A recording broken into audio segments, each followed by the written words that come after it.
It was the 5th year of my marriage to Shu Hanqing when he began an affair with my illegitimate sister, who soon conceived his child. Everyone said that back then, he was a weak scholar, unable to lift a chicken, yet he had dared to charge alone into the bandits' den and rescue me from a hail of blades. I was the apple of his eye, but at this moment, he was prostrate before my illegitimate sister's chest, caressing her belly with a gentle voice. From now on, the child in your belly will be the sole heir of the Shu family. The day he brought Xie Yanwan into the mansion as his concubine, news of the disappearance of the main wife of the Shu mansion spread through every street and alley of Bianqing. That night, thunder roared and dark clouds covered the sky. Recently, my husband had been ordered to supervise the construction of the river embankment near the capital, often returning only in the dead of night, worried that heavy rain was imminent. I called for Bu, grabbed an umbrella, and prepared some pastries to send to the military camp. As soon as I arrived at the camp, I saw from a distance that the lanterns in my husband's shed were brightly lit. The sound of him drinking and playing dice with his colleagues drifted over. Not only is Master Shu skilled in boxing, but is also quite good at charming women, one man joked. Yes, Master Shu is truly blessed with beauty now. Having both a Huang and Nuying, a metaphor for two beloved wives, to himself, we brothers are utterly envious. I heard every word clearly outside the shed, my chest feeling as if pressed by a heavy stone, making it hard to breathe. Don't speak nonsense, Shu Hanqing said. To this day, I have only one legal wife. Jinxian is the only wife of my life. The wooden door creaked open halfway in the strong wind. Inside the shed, Shu Hanqing was intoxicated, but his voice was firm and resolute. You all know how I risked my life alone to rescue her from the bandits' den back then. She is the wife I fought tooth and nail to marry. How could I ever betray her? A smile involuntarily lifted the corners of my mouth, and my grip on the umbrella handle loosened slightly. The atmosphere inside the shed suddenly turned heavy. I took a small step forward, ready to push the door open, but he suddenly let out a sneer. It was only after marriage that I learned the truth. She is not as pure and noble as she seems. Is there anyone here who hasn't heard of her romantic escapades in her maiden years? After speaking, he glanced around, his brows filled with self-mockery. I stood frozen, my outstretched hand slowly drawing back. His colleagues all hung their heads in silence. He smiled ambiguously again. It's just that I found out too late. Such a cold and noble woman. Yet, forget it. Forget it. Let's drink. He raised his wine glass again, the clinking of porcelain making a harsh, grating sound. I tightened my grip on the umbrella handle unconsciously, tears of shame and anger welling up in my eyes. Where had he heard such slander? How dared he join with outsiders to treat my maiden reputation as gossip over drinks and meals? Suddenly, the sky poured down with torrential rain, and everyone rushed to the river to reinforce the embankment. At that moment, a woman's soft, coquettish murmur came from inside the shed. Hanlang, what about me? The half-open door was slightly ajar. Inside the shed sat a graceful woman, gazing at Shu Hanqing with tender affection. She turned her head slightly, her face indistinct. She is your only wife, then what am I? As she spoke, she dabbed the corners of her eyes with a handkerchief, her shoulders trembling slightly, looking utterly pitiful. Shu Hanqing pulled her tightly into his arms. You are my personal confidant, Shu Hanqing's exclusive soulmate. In my heart, no one can compare to you. After speaking, just as he used to do when teasing me at home, he gently scraped the tip of her nose with his index finger. The woman finally smiled through her tears, revealing her true face. I stared intently. It was Xie Yanwan, the daughter of my father's mistress, my illegitimate sister. How could it be her? I shook my head unconsciously, my whole body trembling. The umbrella in my hand suddenly opened, the bamboo ribs piercing my palm, oozing tiny drops of blood. I watched as he knelt before Xie Yanwan's chest, caressing her belly softly. No matter how good Jinxian is, she cannot continue the Shu family line. From now on, the child in your belly will be the sole heir of the Shu family. Xie Yanwan smiled faintly. What about sister? Shu Hanqing slowly stood up, his expression turning solemn. Her romantic indiscretions in her maiden years are already known to everyone. Otherwise, how would she have been willing to marry me? a man of humble origins. Back then, that child she had before, I was the one who had someone abort it, not for any other reason, but to preserve the pure bloodline of the Shu family. It's just that no one expected it would leave her infertile. He let out a soft sigh. I stumbled backward, staring at Shu Hanqing in the shed in disbelief.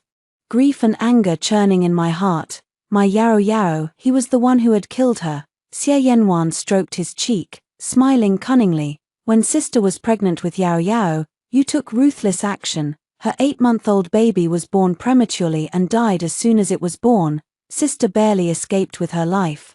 Now, not only can she not bear heirs for you, Hanlang, but it's even difficult for you to share a bed with her. That leaves only the child in my belly as the sole heir. But Hanlang, when will you marry me into the mansion? The child in my belly can't wait much longer. Shu Hanqing kissed her slightly swollen belly. Don't worry, haven't I already bought you the entire silverware shop? Before the child is born, I will definitely give both you and the baby a proper status. My legs gave way, and I collapsed to the ground, looking around dazedly, sobbing uncontrollably. I clutched the sand and gravel on the ground tightly in my hands. If my lord is not as steadfast as a boulder, why should I be like the tough, silk-like reed? When we tied the knot as husband and wife, we loved each other without a shadow of doubt. I thought he was busy with official duties, feeling sorry for him leaving early and returning late every day. Little did I know, he was busy accompanying his beloved. He said we needed to cut expenses in the mansion, making me live a frugal life. Yet he spent a fortune buying an entire silverware shop for Xie Yanwan. Back then, he was my father's most promising pupil. Once he passed the imperial examination, he became a sought-after third-place scholar, admired by numerous powerful families who vied to marry their daughters to him. But he remained indifferent. Instead, he came to the Prime Minister's mansion more frequently, asking my father for advice on court affairs. Over time, my father realized that he had fallen in love with me. During a trip to Guishan Temple to burn incense and pray to Buddha, I was abducted by mountain bandits. At the critical moment, he stepped forward, rescuing me from the blades while sustaining severe injuries himself. Taking this opportunity, my father betrothed me to him as a reward for saving my life. His official career flourished, earning the emperor's favor. Now, he was even my father's right-hand man in the court. If I insisted on a divorce, how could my father agree? Bu helped me up in panic, holding the paper umbrella high above my head, but I accidentally knocked it out of her hand. I stumbled back to the Shu mansion in the pouring rain, heading straight to the Osmanthus tree in the backyard, where Yaoiro's tombstone stood. Tears streamed down my face like rain. Suddenly, a paper umbrella shielded me from the rain. My lady, are you missing Yao Yao again? You must take care of your health, Shu Hanqing said. He bent down to help me, but I dodged instinctively. His outstretched left hand froze in midair. My lady, are you angry? The construction of the river embankment is really cumbersome, and I couldn't spare any time. Please forgive me. Once I finish this work in a few days, I will definitely spend more time with you. I looked up at him. The moment our eyes met, I seemed to see a hint of complacency in his gaze. Now that he was rising steadily in his career and his mistress was pregnant, he was at the height of his fortune. I forced myself to stay calm, not letting him see the pain and hatred in my heart. No, it's just that you smell of perfume, and I've always been allergic to fragrances. He smelled faintly of rose water, undoubtedly. His outer robe had absorbed the scent during his tryst with Xie Yanwan. Shu Hanqing sniffed himself vigorously, a trace of imperceptible guilt flickering in his eyes. Perhaps I accidentally spilled wine on my robe while drinking with Zhonghan and the others just now.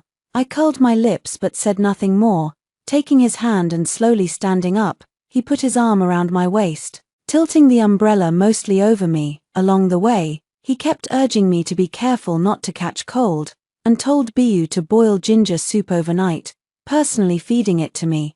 His care for me was as attentive as ever, yet my heart felt like burnt incense, nothing but a pile of cold ashes. The next day, I still developed a high fever. Shu Hanqing frowned, touching my forehead from time to time with the back of his hand. He ordered a carriage to be prepared, planning to take me to Huichun Hall to see a doctor. Just then, A servant whispered something in his ear. His face showed hesitation, his eyes wavering. "My lady.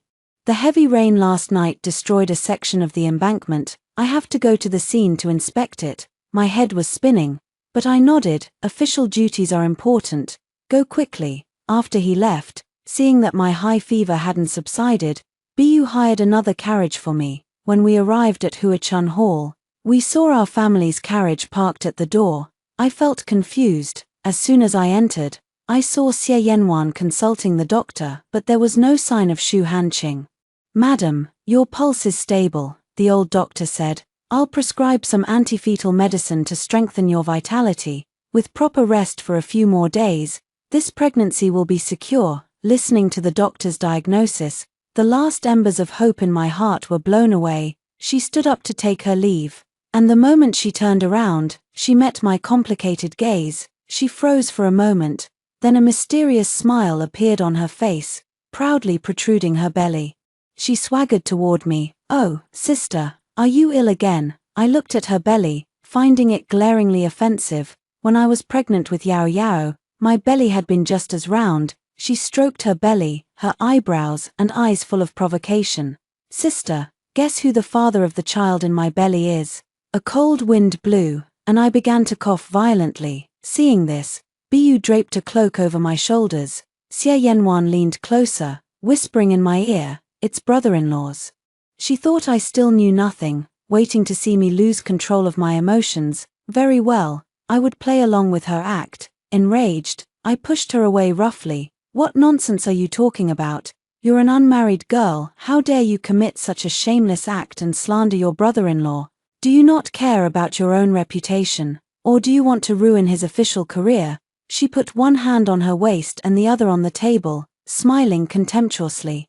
"Han Lang will soon take me into the mansion as his wife. Father has already discussed the date with him, only you are kept in the dark. You've been married for years without bearing any children. Han Lang pities you, which is why he lets you keep the position of main wife. If you know what's good for you, you should hand over the position of mistress to me as soon as possible."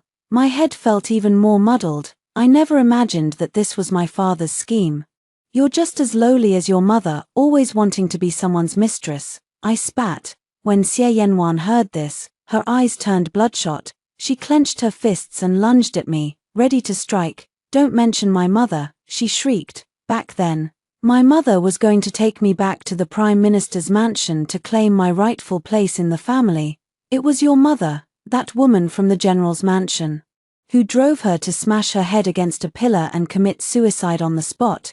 You are all murderers who killed her." With that, she lunged at me again, intent on hitting me, but the moment she touched me, I collapsed to the ground, as if struck by a cruel twist of fate. Xu Hanqing walked in just then, witnessing everything. I thought he would stay by my side, as he always had, but when I woke up, he was nowhere to be found. Bu rushed back to the Prime Minister's mansion to beg my mother for help, who sent Imperial Physician Zhong to treat me.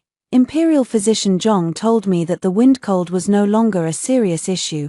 After more than a year of recuperation, my body had recovered significantly. I would be able to share a bed with Xu Hanqing again in a few days. Once, this news would have filled me with joy, but now, I never wanted him to touch me again. I slipped a silver ingot to Imperial Physician Zhong, urging him to keep this to himself. Then I drifted off to sleep once more. In the evening, I woke up again to find Xu Hanqing sitting by my bed, holding my hand as if deep in thought. I tried to pull my hand away, but he tightened his grip. He looked slightly exhausted. Xie Yanwan had suffered a threatened miscarriage after our fight. He had abandoned me to accompany Xie Yanwan to see countless doctors, personally boiling and feeding her medicine, comforting her with gentle words. Only when her condition stabilized did he return to see me. My heart ached as if it had been torn out. Once, I had thought his tenderness belonged solely to me. Today, I realized that had been my deepest misunderstanding of him. After a long silence, he finally spoke. "Yanwan is carrying my child. I've discussed it with father-in-law. We plan to bring her into the mansion on the 15th day of this month. Your health has always been poor. Think of her as bearing a child for both of us. That way, you won't have to endure the pain of childbirth again." Once, I had felt guilty for being too weak after my difficult delivery to fulfill my marital duties for years. Every time we talked about it, he would look at me firmly and say, "My heart is not a stone, it cannot be turned." I had thought I was blessed to marry such a kind and understanding man. Now, I thought it was utterly ridiculous. I brushed the tears from the corners of my eyes. He grew even more flustered. With a loud thud, he knelt down at the foot of my bed. "My lady, once you recover, you can beat me, scold me anything you want. Just don't ignore me." Faced with his seemingly deep affection, I remained indifferent, my heart calm as still water. I sighed softly, "Get up. It's all my fault for being so weak. It was only a matter of time before you took a concubine, especially since father has approved it. But my health still needs more time to recover. I'm afraid I won't be able to help with the wedding arrangements." The furrow between his brows eased slightly. He slowly stood up and spoke many comforting words to me, but my thoughts had wandered far away, already filled with other plans. I had thought that with Xie Yanwan heavily pregnant, the wedding would be a simple affair. To my surprise, she insisted that all the rituals be performed as if she were a legal wife desperate, it seemed, to announce her unmarried pregnancy to the world. Helpless, Xu Hanqing hired a wedding planner to arrange everything. The mansion was draped in bright crimson silk. Ancient trees in the courtyard were tied with concentric knots, and red lanterns lined the corridors. Dazedly, I was transported back to our wedding day. He had led me to bid farewell to my parents, accepting the blessings of all the guests. Red candles flickered as we drank the nuptial wine together. Intoxicated by the wine, he had held me in his arms, whispering repeatedly in my ear, "I wish to win one's heart, and never part until death." Now, the oath still lingered, but the man was already a stranger. Why should I cling to the empty title of main wife, confining myself to this tiny space? As the entire Shu mansion bustled with wedding preparations, no one noticed a small sedan chair covered with double-sided Pingjiang embroidery silk parked at the side gate. The next day, halfway through the wedding ceremony, the bridegroom suddenly left. The reason? The main wife he had sent for repeatedly, Xie Jinxian, was gone. He rushed frantically to the backyard and pushed open Xie Jinxuan's door. At a glance, the room was clean and tidy, just as it had been when she was there. His anxious heart eased slightly, and hope flickered within him, but he searched every corner of the room, and there was no sign of Xie Jinxian. It was not until he saw the pearl hairpin he had given her lying alone on the dressing table, while all her other jewelry was gone, that his heart turned cold. On ordinary days, this pearl hairpin had been her most cherished accessory, something she wore every day, but today, it was the only one left. A faint unease crept over Xu Hanqing. He felt Xie Jinxian slipping farther and farther away from him. He wanted to find Biyu and question her closely. Then he remembered that in recent days, he had assigned Biyu to help with the wedding arrangements in the front hall, sending away the only person she could confide in, and he had been so busy with official duties and the wedding that he had had no time to care for her while she was ill. Xu Hanqing was so anxious that he kept hitting his head. He tried to comfort himself. Perhaps Xie Jinxian had been angry and had deliberately left to relax somewhere, avoiding the wedding preparations, and hadn't returned yet. He sent men to look for her at the Peony Pavilion and Zuyu Tower, places she often visited to admire flowers, but there was no trace of her there. Only one person reported seeing a woman with a figure similar to hers boarding a small sedan chair, but no one knew where it had gone. He sent more men to search and inquire near the city gates, but still found nothing. Finally, panic overcame him. He remembered her once saying she admired Zhuo Wenjun's line, "Hearing that you have two hearts, I have come to sever our bond." He remembered her saying that when a woman faced betrayal in love, she should be so resolute. At the time, he had laughed at her, asking how many women in the world could survive without a man, but now, she had vanished into thin air. Only then did he realize she had not been speaking lightly. She was different from other women. The more he thought about it, the more despair he felt. Clutching the pearl hairpin tightly in his hand, he curled up on the bed where they had once played and laughed. Slowly closing his eyes, he wished that when he opened them, everything would be as before. Xie Jinxian lying in his arms, acting coquettishly. He wished they were still lying on the bed. discussing ancient and modern poems, talking about the colorful life depicted in them. But for some reason, he felt an inexplicable fear. He was afraid that she would be as resolute as she had said and that he would never find her again. Just then, a servant rushed in to report. He thought there was finally news of her. He thought she would never be able to leave him after all. But the servant told him that Xie Yanwan, abandoned by him at the wedding and mocked by everyone, had been overcome with anger. She had thrown a violent fit in front of all the guests, and her condition had worsened, with signs of bleeding again. Xu Hanqing stood up and kicked over a stool in the room. Is she trying to make things even more chaotic? If she hadn't insisted on a legal wife ceremony, Jinxian would never have run away. Angry as he was, he sent for a doctor immediately. Despite the doctor's best efforts, only the mother was barely saved. The child was lost, in a single day.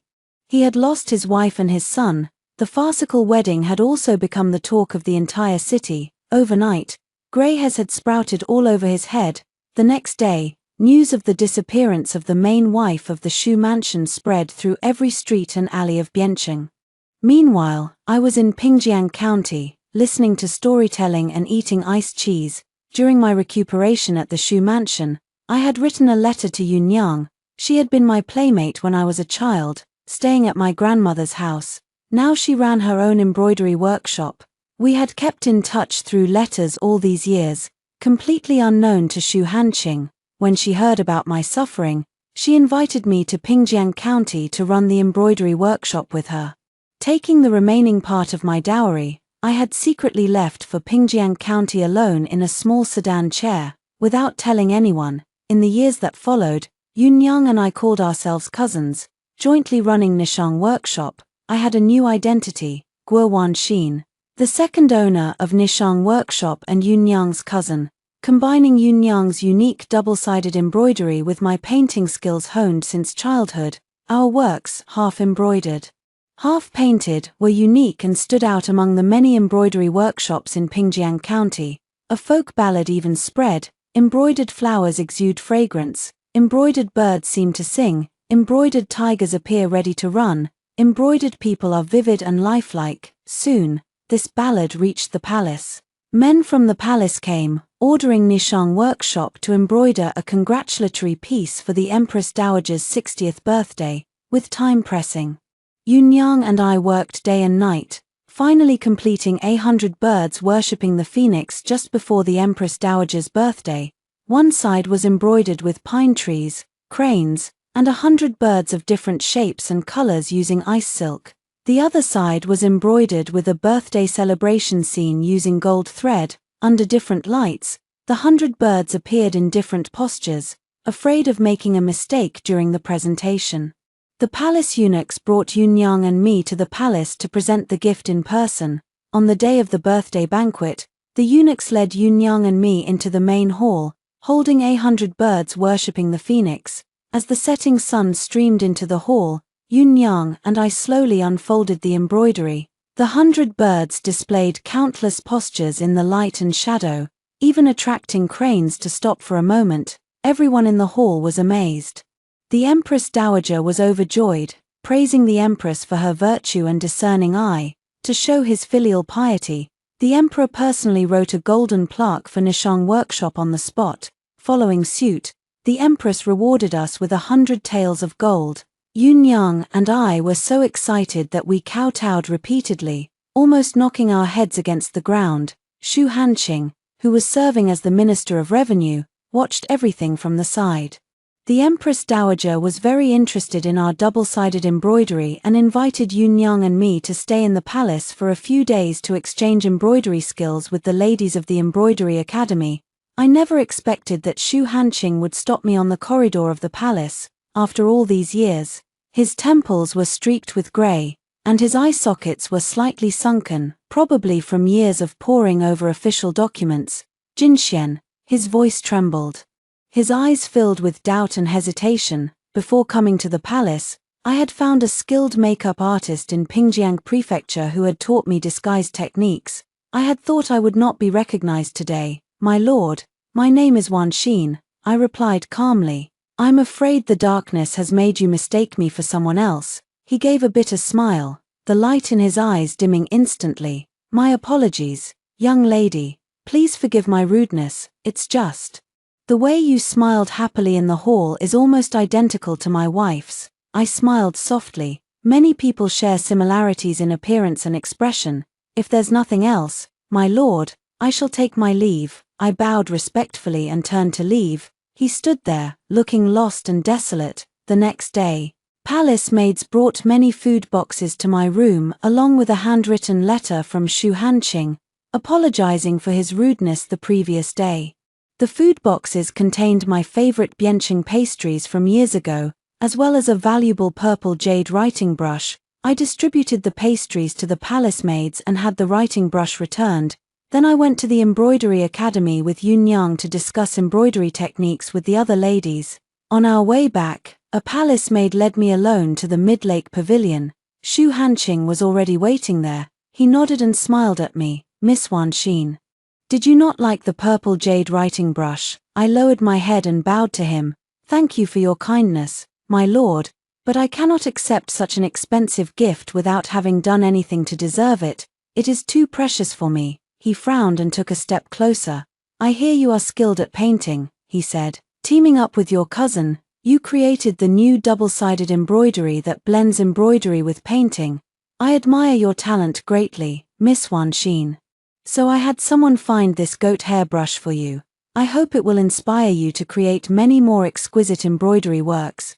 Please accept it. With that, he held out a sandalwood box. It seemed he had already been investigating my identity, which was how he knew about my cousin relationship with Yunyang. If he dug deeper, it wouldn't be long before my true identity was exposed. I had no choice but to stall him for time and find a way to leave the palace as soon as possible.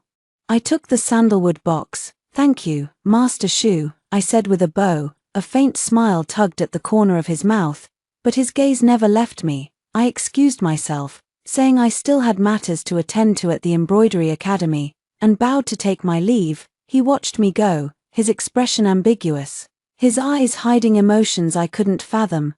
The autumn sun shone brightly. Yunyang and I accompanied the Empress Dowager to Guishan Temple a few days earlier. The Empress Dowager had summoned us to the Cunning Palace. She planned to visit Guishan Temple on an auspicious day to pray for blessings and ordered us to embroider the *Heart Sutra * with gold and silver threads to present at the temple. Yunyang and I accepted the order with gratitude and took the opportunity to express our desire to leave the palace. Your Majesty, my cousin and I have already stayed in the palace for many days.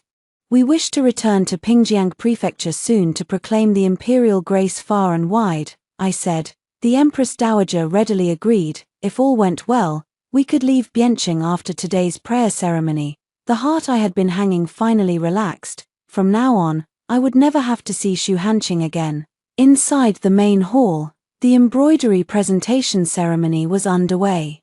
From a distance, I spotted two familiar figures. They were looking right at me. It was Mother and Biyu.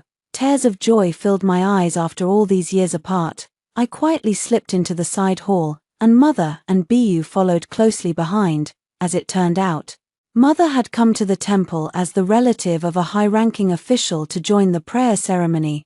Perhaps it was the bond between mother and daughter that had allowed her to recognize me in the crowd early on.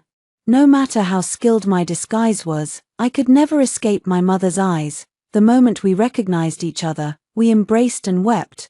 Mother couldn't wait to ask me about everything that had happened since I disappeared. She was overjoyed to hear that I had made a name for myself in Pingjiang Prefecture, and cursed Shu Hanqing and Xie Yanwan thoroughly in front of me. Biyu also reported to me everything I had asked her to investigate before I left Bianqing. Mother sighed softly. It's all your father's fault for keeping that mistress. It brought you so much suffering. My daughter, we, as your parents, have failed you, she said, covering her face and sobbing.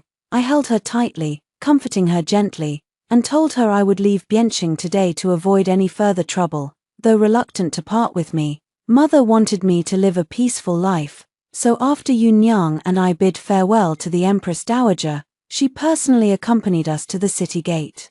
I waved goodbye to Mother with tears in my eyes, but just as we reached the city gate, I saw Shu Hanqing waiting there. He seemed to have known all along that we would leave today. I was about to pull Yunyang away to hide when he walked toward us.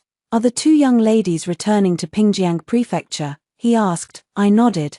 "We are in a hurry to continue our journey, so we won't linger to chat with you, my lord," I said, turning to leave the city.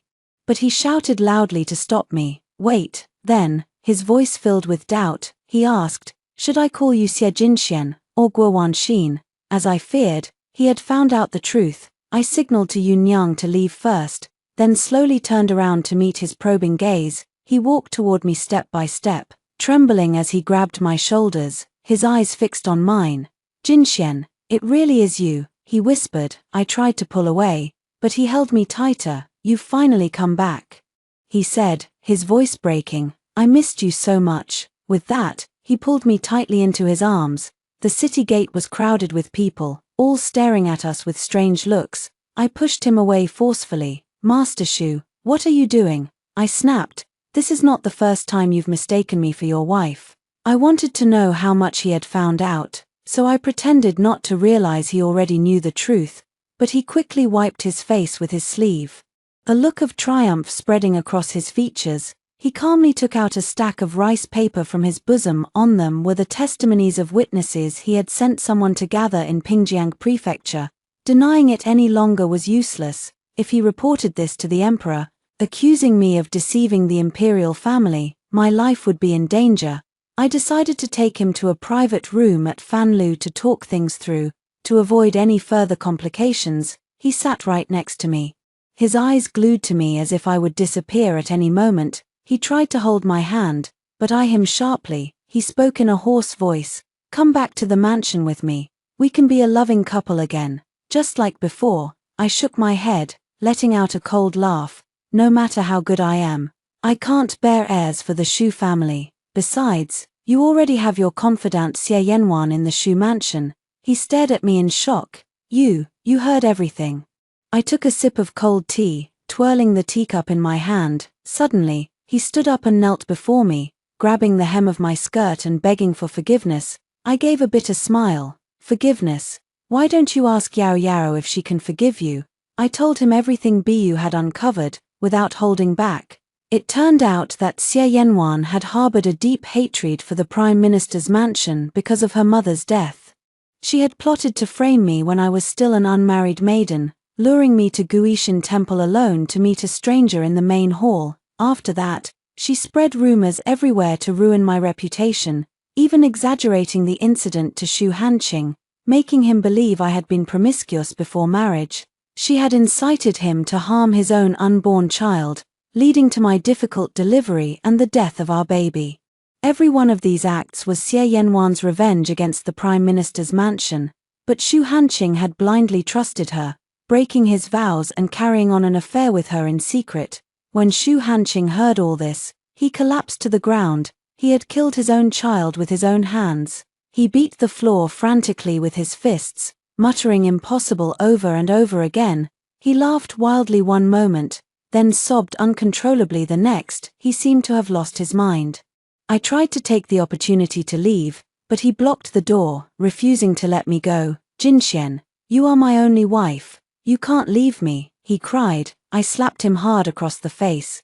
"This slap is for Yao Yao. If you have even an ounce of sincerity for me, let me go. Stop pestering me." He clung to the door, refusing to move. By a stroke of luck, his colleague Zhong Han, now the Minister of Personnel, happened to pass by. He had just received the Empress Dowager's edict to escort Yunyang and me back to Pingjiang Prefecture. Shu Hanqing wanted to stop us, but he was afraid of losing his composure in front of his colleague and damaging his official reputation. Reluctantly, he left. Finally, I was able to leave Biancheng smoothly. The carriage traveled steadily toward Pingjiang Prefecture. Although I had met Zhong Han a few times before through Shu Hanqing, we had no private relationship. Why had he gone out of his way to help me today? I was filled with doubts. Quietly, he took off his cloak and held it out to me. "The wind is cold at night, and your health is not good. Please put this on to avoid catching cold," he said, his voice calm and gentle. I took the cloak and nodded at him, but I noticed the nervousness in his eyes. He kept rubbing his hands together. After a moment of silence, he began to speak, every word clear and earnest.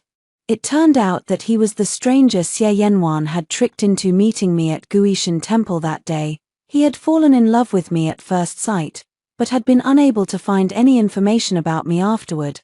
After passing the imperial examination, he had become Xu Hanqing's colleague, which allowed him to see me again, but I was already married, so he had hidden his feelings deep in his heart. Later, when he heard that I had disappeared on the day Xu Hanqing took a concubine, he secretly began searching for me everywhere. It was not until I appeared again at the Empress Dowager's birthday banquet that he finally got the chance to confess his feelings. He knew everything about my past with Xu Hanqing. If I was willing, he had ways to ensure Xu Hanqing would never pester me again. I could continue to live as Guo Wanxin forever. I looked into his firm, affectionate eyes. And my heart stirred slightly. Nearly 30 years old, he was still unmarried. If he had really waited all these years for me, his sincerity was enough to move heaven and earth. But the years I had spent in Pingjiang Prefecture had taught me that life could be free and unrestrained. A woman didn't have to marry, have children, or rely on a man to survive. I was unwilling to sacrifice my freedom again for a reliance that could change at any moment.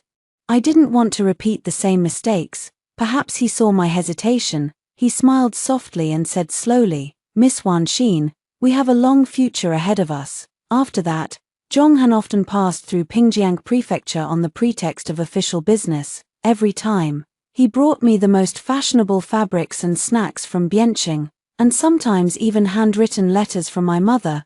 Yun Yang often teased me, telling me to accept his feelings. I was touched by his small, thoughtful gestures, but my resolve remained unchanged. Even so, he continued to visit Nishang workshop regularly, even more often than before. The following spring, I heard that Xie Yanwan had died of illness in bed.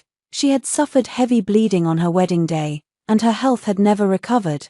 After Xu Hanqing learned the truth, he had grown to loathe her deeply. He didn't beat or scold her, or even confront her. Instead, he built a wall around himself with silent indifference. Xie Yanwan, with her arrogant and domineering temperament, could not bear such treatment. She bottled up her anger every day, with no way to vent it, and eventually died of a broken heart in bed. When I heard the news, tears streamed down my face silently for the grievances and injuries I had endured, and for Yao Yao, a handkerchief appeared in front of me.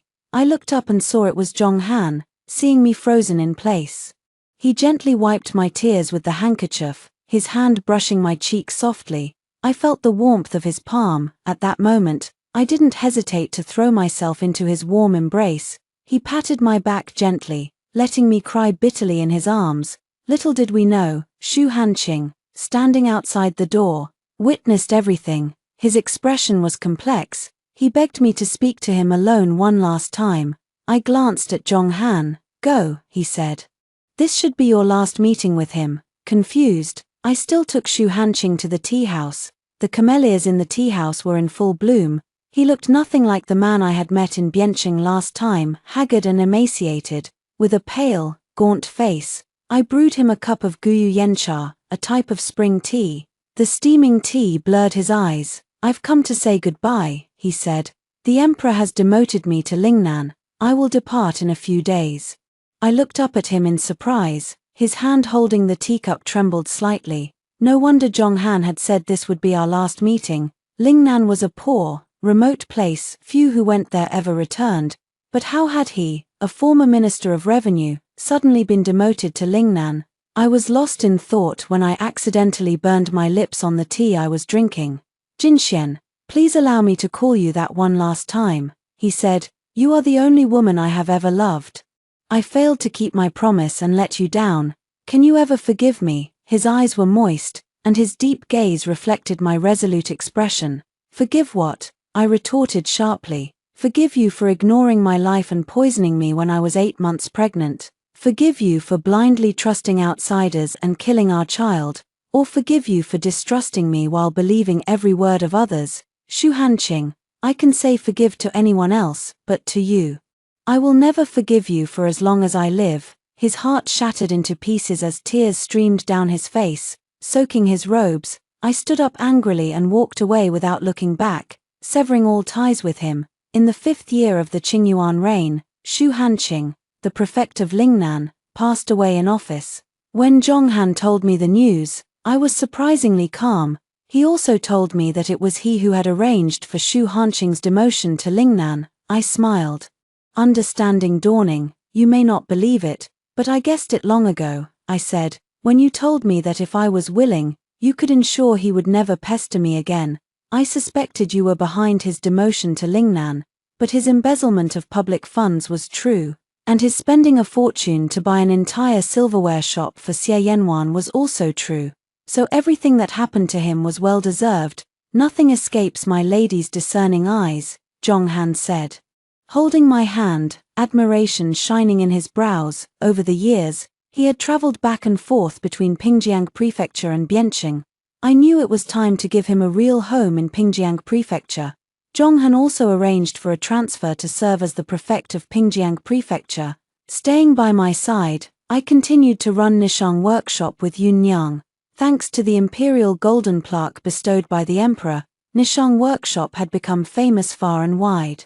Merchants from all over the country flocked to cooperate with us. Yun Yang and I were kept busy but joyful. As for Zhonghan, besides his daily official duties, he also took great care to prepare my meals every day. For us, there was a long and promising future ahead.